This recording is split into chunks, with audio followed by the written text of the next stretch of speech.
দাসনগরের শুভেন্দু অধিকারী আশায় রাস্তায় গঙ্গার জল ছিটিয়ে শুদ্ধিকরণ করলেন মন্ত্রী অরূপ রায়।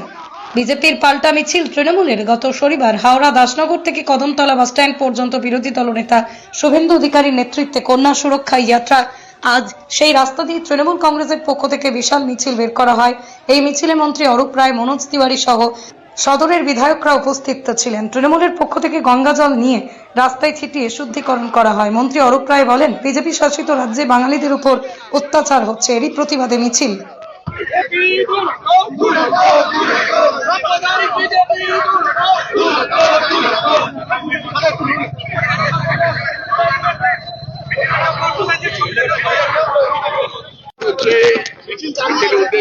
বাংলায় সারা ভারতবর্ষ জুড়ে যেখানে বিজেপি সরকার আছে সেখানেই বাঙালিদের উপর অত্যাচার হচ্ছে এবং বাঙালিদেরকে বাংলাদেশি বলে চিহ্নিত করা হচ্ছে এবং তাদের অত্যাচার হচ্ছে, তাদের জোর করে পাঠিয়ে দেওয়া হচ্ছে। এমনকি ছোট শিশু থেকে আরম্ভ করে মহিলা পর্যন্ত তারা সিপিএমের বিজেপির অত্যাচারের হাত থেকে রক্ষা পাচ্ছেন না।